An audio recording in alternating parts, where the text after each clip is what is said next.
Hello everyone, welcome to our YouTube channel just learn. तो आज का जो हम टॉपिक स्टार्ट करने से पहले बेसिकली थोड़ा डिस्कस कर लें कि जो सीडीपी की इतनी देर से सीरीज़ चल रही है तो उसमें से कितना सिलेबस जो हमारा कवर हो चुका है और कितना बाकी है कि हमारे उसमें कितने लेक्चर्स, क्योंकि एक दो जने मतलब कमेंट में पूछ रहे थे कि कब तक सिलेबस ख़त्म होगा सीडीपी का। तो पहले मुझे लगा कि मैं वो डिस्कस कर लूँ कि कौन से कंसेप्ट हमारे जो हैं हो चुके हैं, वीडियोस जो डाल दी गई हैं उसके रिलेटेड सारी, और क्या क्या कंसेप्ट जो हैं important point of view TET के एग्ज़ाम से, और क्या क्या चीज़ें रह गई हैं तो वो हम डिस्कस कर लेंगे। और कब तक ये सिलेबस ख़त्म होगा तो उसके लिए सबसे पहले तो हम बात कर लें आज। तो जो हमारे टॉपिक जो हो चुके हैं जिनकी वीडियोज़ डाल दी गई हैं तो वो हमारे पास कुछ है कि हमने ग्रोथ एंड डेवलपमेंट के बारे में डिस्कस कर लिया था। फिर उसके बाद हमने डिस्कस किया था हेरिडिटी एंड एनवायरनमेंट पे, वो भी हमारा टॉपिक हो चुका है। तो उसके बाद फिर हमने प्रिंसिपल्स की डिस्कशन की थी, प्रिंसिपल्स ऑफ डेवलपमेंट कौन सी हैं, कुछ 20 को प्रिंसिपल्स थे जो हमने डिस्कस किए थे, तो वो है हमारे पास। फिर उसके बाद हमने टीचिंग मेथड्स, सारे जो टीचिंग मेथड्स थे उसकी 2 वीडियोस बनाई गई थी। 20 जो टोटल मेथड्स हैं, 21 मेथड्स थे टोटल जो, उसके बारे में हमने डिस्कशन की थी 2 वीडियोस में। ठीक है जी, वो हमारा हो चुका है। उसके बाद सोशलाइजेशन पे भी वीडियो बना दी गई थी तो वो भी हमारी हो चुकी है। फिर उसके बाद हमने डिस्कस किया था एरिक एरिक्सन की साइको सोशल थ्योरी। ठीक है, वो भी साइको सोशल थ्योरी एरिक्सन की, जिसने उसने वो ऑटोनॉमी वर्सेस वो सारे जो स्टेगनेशन वगैरह था उसमें सारी की कौन से एज तक ट्रस्ट वर्सेस मिसट्रस्ट वगैरह सारी एजेस के रिलेटेड उसके साथ में दे रखे थे, वो चीज़ हमारी हो चुकी है जो मोस्ट इंपॉर्टेंट थ्योरी है।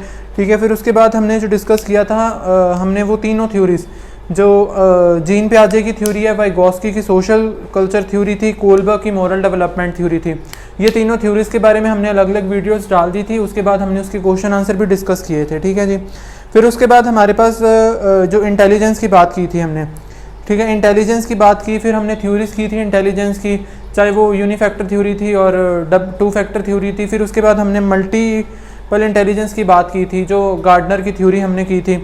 ठीक है, फिर उसके बाद इंडिविजुअल डिफरेंसेस की बात हो चुकी है हमारी।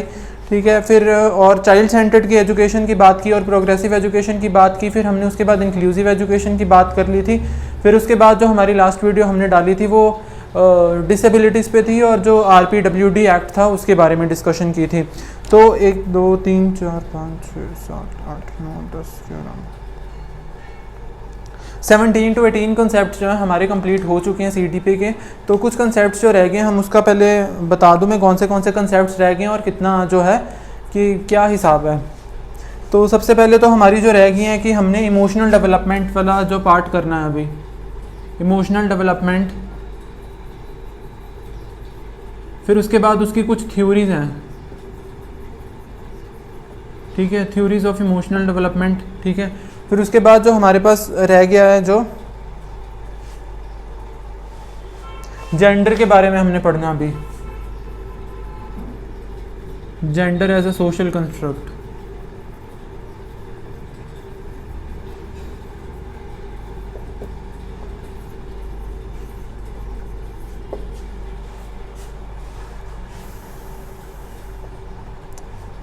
फिर उसके बाद एक मोटिवेशन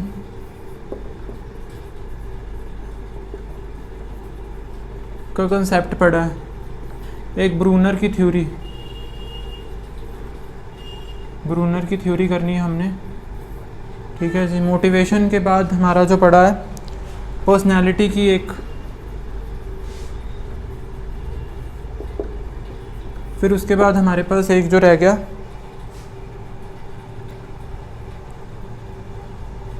ब्रूनर की जो ब्रूनर का इकोलॉजिकल सिस्टम, जो एक मॉडल है, इकोलॉजिकल मॉडल। ठीक है, वो पढ़ा है हमारा भी।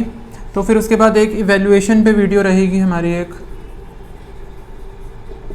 ठीक है जी, इवैल्यूएशन के बाद हमें एक पियाजे की मॉरल डेवलपमेंट थ्योरी है, कॉग्निटिव तो हमने कर ली, मॉरल डेवलपमेंट रहती है, वो थोड़ा ऊपर से हमने डिस्कस करना है क्योंकि उस पर से भी कई बार क्वेश्चन पूछ लिया जाता है।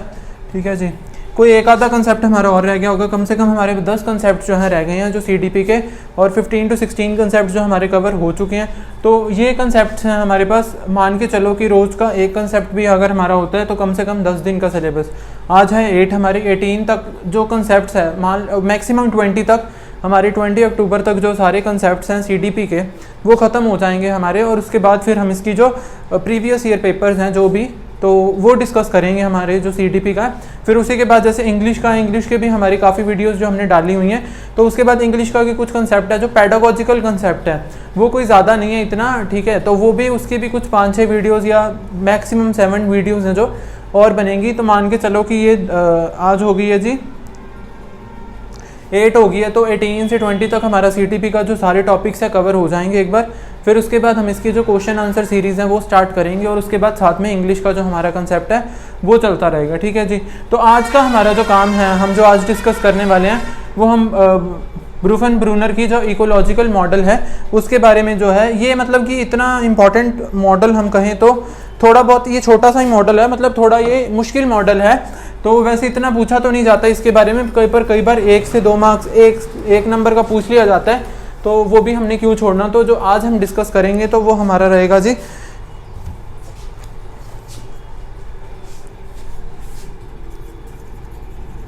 पूरी Brufen Brunner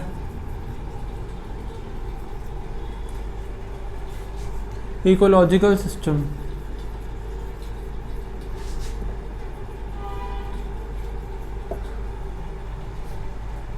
theory of social development.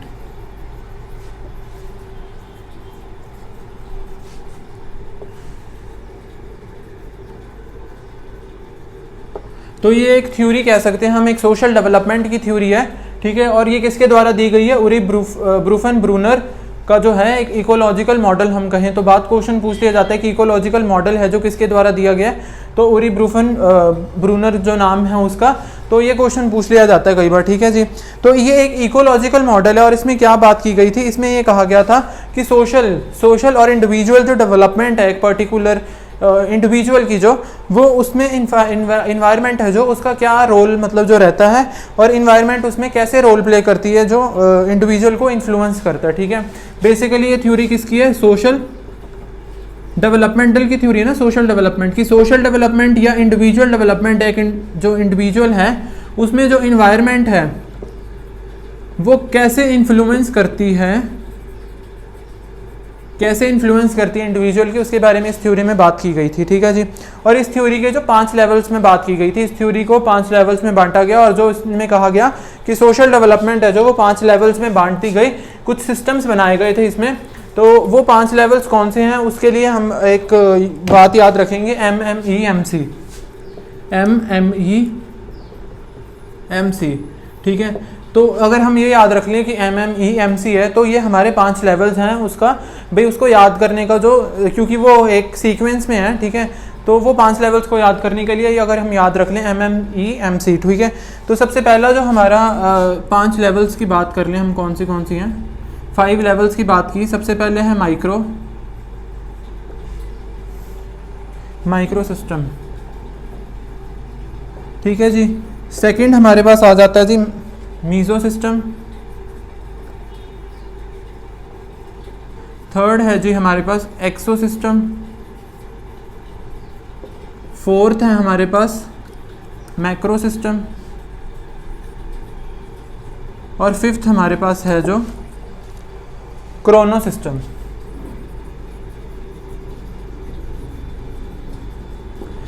तो ये हमारे पास 5 लेवल्स में डिस्ट्रीब्यूट किया गया। सबसे पहले लेवल है माइक्रो लेवल, M से माइक्रो, सेकंड M से मीजो, फिर एक्सो, फिर माइक्रो, फिर क्रोनो, ठीक है। तो ये 5 सिस्टम की बात की गई है, तो इसको रखना भी ऐसे सीरियल वाइज ही है। और अगर क्वेश्चन पूछ लिया जाए कि हाँ भी 5 लेवल्स हैं, पूछ लिया जाए कि आपको 3 ऑप्शन दे दिए गए और पूछ लें कि हाँ भी एक ऑप्शन कौन सा नहीं है इसमें से जो लेवल में है, तो ये 5 लेवल्स हमें याद होने चाहिए। और ये किसके द्वारा दी गई थी, Urie Bronfenbrenner ecological model है जो, तो उसको याद रखने का तरीका है MMEMC। तो अब ये डिस्कस कर लेते हैं कि जो 5 लेवल्स में डिस्ट्रीब्यूट कर तो दिया गया है, तो अब इसमें क्या क्या किया जाता है, ठीक है जी। माइक्रो सिस्टम में ये होता है कि जो एक इंडिविजुअल की बात करें हम, सोशल इंटरेक्शन की, ठीक है, या सोशल डेवलपमेंट की एक इंडिविजुअल की, तो माइक्रो लेवल में क्या होता है जी, माइक्रो सिस्टम में ये होता है कि वो डायरेक्टली इंटरेक्ट करता है, जो इंडिविजुअल है डायरेक्टली इंटरेक्ट करता है, जो इंडिविजुअल है हमारे पास, ठीक है, कि जिस भी इंडिविजुअल की बात कर रहे हैं, जिसकी भी सोशल डेवलपमेंट की बात कर रहे हैं हम, जिस इंडिविजुअल की, वो डायरेक्ट इंटरेक्ट करता है, मतलब उसका डायरेक्ट कॉन्टैक्ट होता है जिसके साथ भी वो सोशली मतलब कि हम कहें सोशली डेवलपमेंट या सोशली इंटरेक्ट कर रहा है, ठीक है। जैसे उसकी फैमिली होगी, ठीक है, कोई फैमिली है उसकी या पीयर्स हैं या स्कूल में जब वो इंटरेक्ट कर रहा है, मतलब उसका डायरेक्ट कांटेक्ट है उस चीज़ में। ये नहीं है कि हाँ भी उसने एक चीज़ पहले किसी को बताई फिर वो जाके तीसरे बंदे को बताएगा, ठीक है, ऐसा नहीं है। वो डायरेक्टली उसमें इन्फ्लुएंस्ड है और डायरेक्टली मतलब हम कहें तो इंटरेक्टर, चाहे वो नेबरहुड में बात कर रहा है, जब भी वो किसी से खुद बात कर रहा है तो वो कौन से सिस्टम में आता है जी, इस थ्योरी के हिसाब से तो वो आता है हमारा माइक्रो सिस्टम में, ठीक है जी। मीजो सिस्टम में क्या होता है कि जब माइक्रो के जो माइक्रो सिस्टम के हम कहें कि इंग्रेडिएंट्स हैं या हम कहें कि कंपोनेंट्स हैं, कि माइक्रो के जो कंपोनेंट्स हैं वो आपस में जब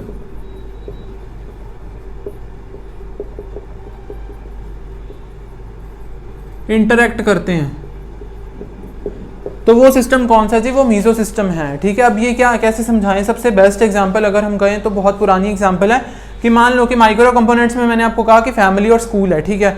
तो क्या आ गया हमारे पास इसमें बेस्ट एग्जांपल है कि पेरेंट्स टीचर मीटिंग है,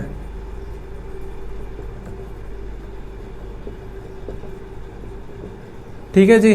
पेरेंट्स टीचर मीटिंग है, उसमें क्या हो रहा है, अब माइक्रो सिस्टम के कंपोनेंट्स हैं वो आपस में इंटरेक्ट कर रहे हैं कि पेरेंट्स और टीचर्स हैं जो वो आपस में क्या कर रहे हैं, वो इंटरेक्शन कर रहे हैं, ठीक है। तो ये हमारा कौन सा सिस्टम आ गया जी, हमारा मीजो सिस्टम आ गया कि माइक्रो कंपोनेंट जब आपस में इंटरेक्ट करते हैं। For example parents teacher meeting हो रही है, पेरेंट्स और टीचर्स आपस में इंटरेक्ट कर रहे हैं और वो क्या माइक्रो सिस्टम का हिस्सा है। तो इससे जो सोशल डेवलपमेंट हो रही है इंडिविजुअल चाइल्ड की या इंडिविजुअल किसी भी इंडिविजुअल की तो बात करें तो हमारा कौन सा, वो मीजो सिस्टम में आएगा हमारा, ठीक है जी। फिर उसके बाद आ गया एक्सो सिस्टम। एक्सो सिस्टम में क्या होता है जी, इनडायरेक्ट कॉन्टेक्ट, इनडायरेक्ट इंटरेक्शन अगर बात करें, इनडायरेक्टली होते हैं इसमें।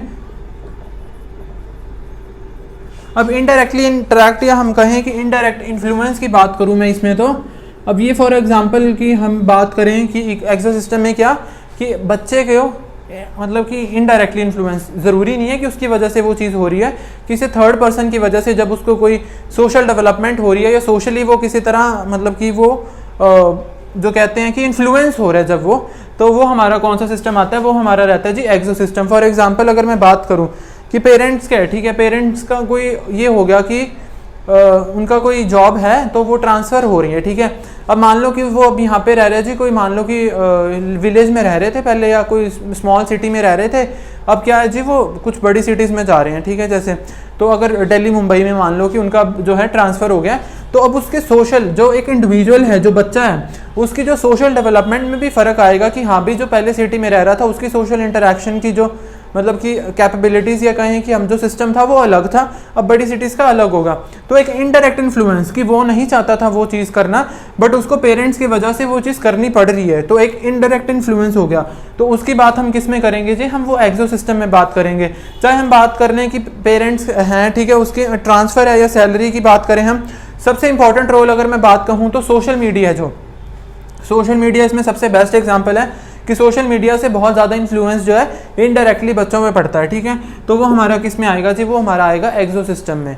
अब ये माइक्रो की आपने ये भी कभी तो माइक्रो का मतलब पता है कि हमें छोटा दायरा, ठीक है, मतलब माइक्रो ज़्यादा बड़ा नहीं, तो वो सबसे पहला सिस्टम है हमारे, उसमें क्या होगा वो डायरेक्टली इंटरेक्ट होगा, इतना दायरा नहीं है बड़ा। फिर मीजो सिस्टम में क्या होगा जी, माइक्रो के कंपोनेंट्स आपस में इंटरेक्शन करेंगे। एक्सो सिस्टम हो गया हमारा कि इनडायरेक्टली जो है इन्फ्लुएंस हो रहा है। तो उसके बाद हमारा आ गया मैक्रो सिस्टम, ठीक है जी। तो मैक्रो सिस्टम में क्या है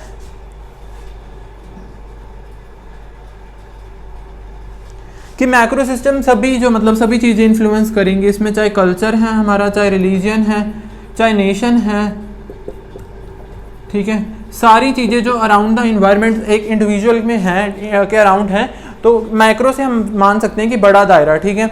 तो कल्चर, रिलीजन, नेशन, सब नेशन चाहे वो डेवलपिंग है या डेवलप्ड नेशन है, उस हिसाब से जो एक इंडिविजुअल की सोशल डेवलपमेंट होगी उसके कल्चर के हिसाब से जो उसकी सोशल डेवलपमेंट होगी उसके रिलीजन के हिसाब से, ठीक है। अब कई रिलीजन में अगर बात करें, कल्चर में बात करें कि इंटरकास्ट मैरिज अलाउड है, ठीक है, कई जगह नहीं है, कोई ड्रेस को लेके या कोई सोशली कैसे बिहेव करने हैं एक दूसरे के साथ, वो चीज़ सब कल्चर पे डिपेंड करता है। अब ये सारी चीज़ें जो हैं, सारा जो एक बड़ा दायरा है वो किस में आएगा जी, हमारा मैक्रो सिस्टम में बात की जाएगी कि मैक्रो सिस्टम में सोशल डेवलपमेंट की अगर बात करें तो हम उसमें सारी जो चीज़ें हैं, कल्चर, रिलीजन है, नेशन है, ठीक है, तो वो डिपेंड करता है इंडिविजुअल की सोशल डेवलपमेंट पे, ठीक है जी। तो वो हमारा था मैक्रो सिस्टम। अब क्रोनो सिस्टम क्या है, क्रोनो सिस्टम है कि भी इसमें अगर बात करें तो ये मतलब कि कॉम्बिनेशन है सभी सिस्टम्स का, या लास्ट 2 सिस्टम्स की अगर बात करें तो, ठीक है। और इसमें क्या होता है जी, इसमें अब ये है कि लाइफ के अकॉर्डिंग जो है चेंजेस आते रहते हैं, और ये क्या है थ्रू आउट द लाइफ चलते रहते हैं। फॉर एग्जांपल अब यही मान लूँ मैं कि 1990 में थे, ठीक है, या हमारा जब मान लो कि 1999 पे जैसे बर्थ हुआ, ठीक है, तो अब क्या चल रहा है 2022 चल रहा है, ठीक है। तो अब ये है कि बात कि अगर मैं कहूँ कि अब यहाँ पे मान लो कि 2010, ठीक है, अब जब यहाँ पे 1999 था, ठीक है, हो सकता है कि टच वाले मोबाइल ना चलते हों, ठीक है, तब नहीं चलते होंगे, ठीक है। फिर 2010 तक थोड़ा मतलब डेवलप हुआ और थोड़े बहुत आने लगे। फिर अब 2022 तक टेक्नोलॉजी इतनी इंप्रूव हो चुकी है कि हाँ भाई इतने अच्छे बढ़िया मोबाइल आने लगे। हम कहें कि 19 जब थे लोग उनको इतना मोबाइल नहीं चलाना आता, 2010 में काफ़ी छोटे बच्चों को भी चलाना आ गया, और अब 2022 में तो और भी ज़्यादा जनरेशन जो है इतनी फास्ट है, उनको छोटे छोटे बच्चों को मोबाइल, मतलब ये है कि लाइफ जो टाइम के अकॉर्डिंग है चेंजेस आते रहते हैं और ये थ्रू आउट द लाइफ होते रहते हैं। अब 2022 के बाद अगर मैं बात करूं कि 2030 तक जब हम पहुंचेंगे तो और भी फास्ट जनरेशन आ जाएगी, ठीक है। तो इसका मतलब यही है कि जो है कि through out the life changes आते रहते हैं और ओवर द पीरियड जो है चेंजेस आना संभाविक है, जो तो वो किस में आएगी, हमारी क्रोनो सिस्टम में आएगा कि सोशल डेवलपमेंट जो है वो थ्रू आउट द लाइफ चलती रहती है और वो मतलब कि पर्टिकुलर टाइम के साथ चेंज होती रहती है जी, ठीक है। अब इस ये 5 सिस्टम्स है ना, तो इसको क्या किया गया, एक मैं बताऊं तो ये 5 सिस्टम्स को याद करने के लिए हम एक ये भी याद रख सकते हैं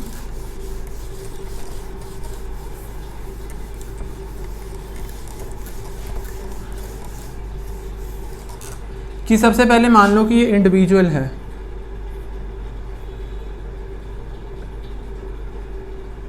ठीक है जी। अब ये इंडिविजुअल है हमारे पास, तो फिर उसके बाद जो सबसे पहले डायरेक्ट इन्फ्लुएंस आता था तो कौन सी स्टेज थी वो हमारे पास, तो हम ये फर्स्ट स्टेज होगी हमारे पास जी, हमने कैसे याद रखी थी, MMEMC। तो सबसे पहले आती है जी माइक्रो, ठीक है, माइक्रो सिस्टम आ गया हमारे पास। इसको ऐसे भी याद रख सकते हैं, माइक्रो सिस्टम में क्या है जी, डायरेक्ट इन्फ्लुएंस है इंडिविजुअल का और जो सोसाइटी के साथ, ठीक है। फिर उसके बाद हमारे पास सेकंड जो स्टेज आई, ये कौन सी थी जी, ये हमारी थी मीज़ो सिस्टम। और इसमें क्या था जी कि जब माइक्रो सिस्टम के जो कंपोनेंट्स हैं वो आपस में इंटरेक्ट करते हैं तो वो मीज़ो सिस्टम में होता है। उसके बाद थर्ड स्टेज की बात करें हम तो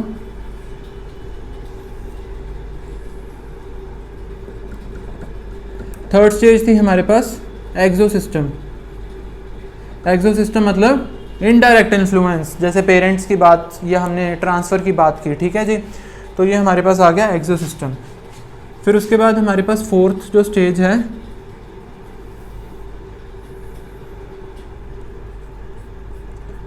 मैक्रो सिस्टम, ठीक है जी। और हमारे पास जो लास्ट स्टेज बचती है दैट इज क्रोनो,